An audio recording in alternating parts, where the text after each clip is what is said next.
자, 우선 첫 번째 화제로 말이죠. 우리가 김건희 녹취록에 대해서 잠깐 얘기를 해보려고 합니다.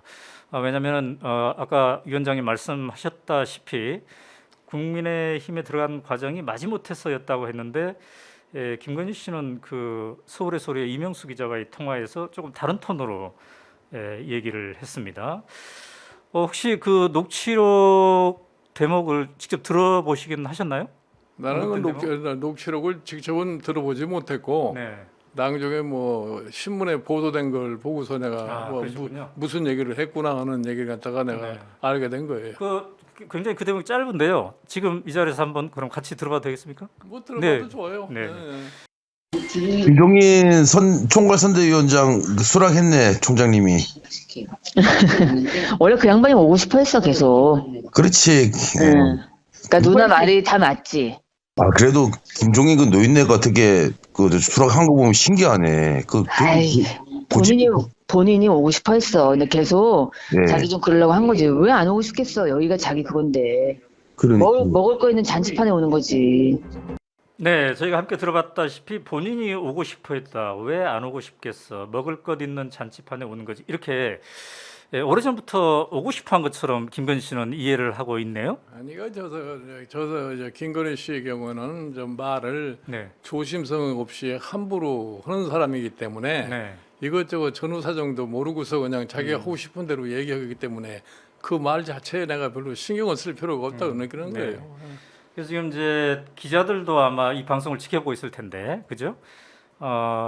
이렇게 오래전부터 가려고 했었던 것은 아니다. 마지못해서 그쪽에서 그러니까 그 당시에 상황을 아는 사람이면은 되게 다 알아요. 내가 뭐 참여하려고 그랬으면 처음서부터 참여를 했지.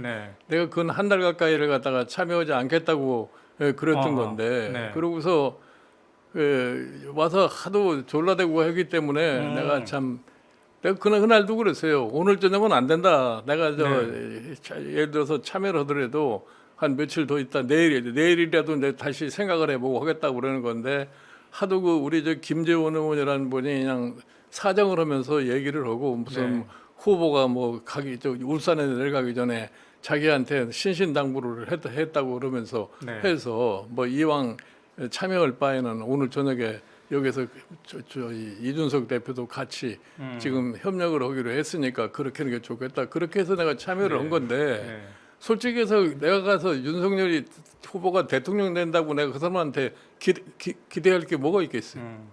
나는 여태 우리나라의 이 소위 방송 평론이나 이런 거 하는 사람들이 마치 내가 무슨 누구 대통령 되면은 거기에 뭘 기대해 보려고 그러는 것처럼 논평들을 하는데 난 상당히 유치한 사람들이라고 생각을 해요. 내가 저 박근혜 대통령 시절 후보 시절에도 본인 보고도 그렇게 했어요.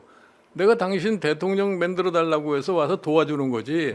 내가 당신 대통령 된다고 당신 밑에서 무슨 자리 하나 얻으려고 하는 사람은 아니니까 내가 얘기한 대로 하고 싶으면 하고 말고 싶으면 말하라. 내가 그렇게까지 얘기한 사람이에요. 그래서 그 얘기로 인해서 나하고 거의 결별될 그런 상황까지 갔다가 나중에 또 본인이 대통령은 꼭 돼야 되고 급하니까 또 다시 사정하고 해서 내가 이왕 내가 도와준다고 했던 거지 끝까지 도와준 거지.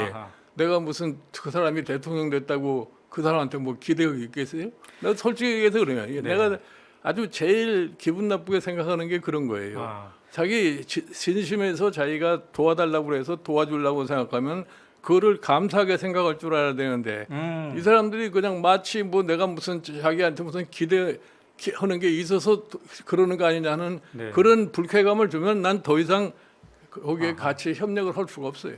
먹을 것 있는 잔치판이라고 표현했는데 그게 전혀 아니다. 기대한 게 없었다. 내가 뭐 기대해. 솔직하게 얘기해서 내가 저 박근혜를 대통령 후보 때 도와줄 때는 내가 나이가 74세예요. 그다음에 문재인이 민주당 2016년에 도와줄 때는 77세라고. 그런데 그만큼 나이 먹은 사람이 그 밑에 가서 뭐를 하겠어요. 솔직하게 얘기해서. 지금은 82세시고. 지금 82세고. 그러니까 내가 누가 대통령이 되든 간에 내가 그 사람 대통령 된다고 해서 내가 그 사람 밑에 가서 뭐 어디 자리 하나 얻으려고 하는 그런 생각을 하면 처음부터 도와주지도 않고 그러면 내 스스로가 태도를 이렇게 갖지도 않는다고. 그 사람들이 내가 하도 자기네들 뜻과 다른 얘기를 자꾸 하니까 나하고 멀어질 수밖에 없는 거예요. 네. 어?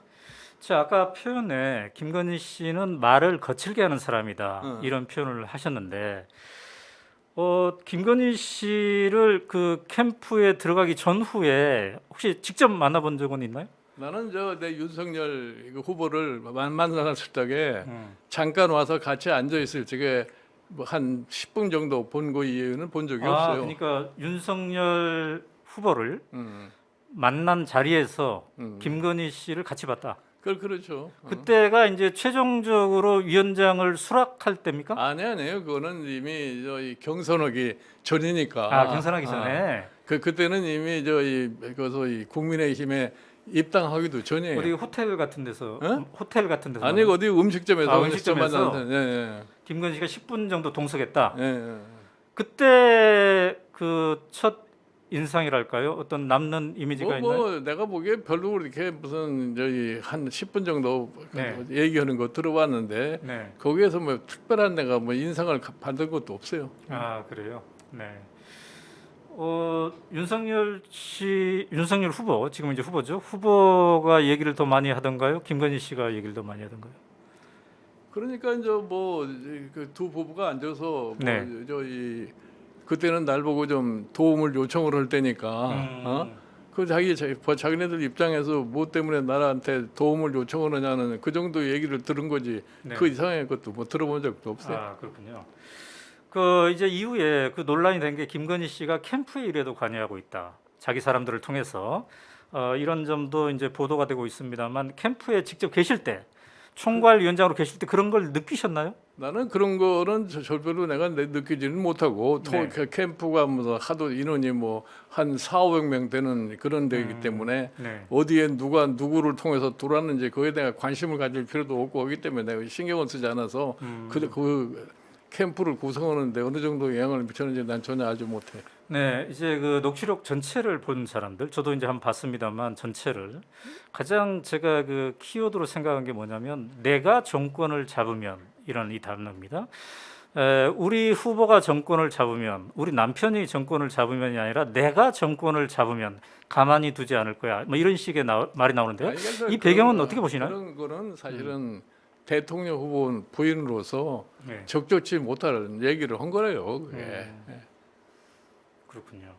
자, 이제 그 녹취록 파장이 계속되고 있습니다만 이게 어느 정도 이 파장이 민심 속에서 영향을 준 걸까요? 아니면 이 파장이 앞으로도 계속 영향을 줄 거로 보십니까? 내가 보기에는 그런 저런 문제가 앞으로 유권자들의 소위 표심을 결정하는데 네. 뭐 적지 않은 영향을 난 미칠 거라고는 생각을 해요. 그렇군요.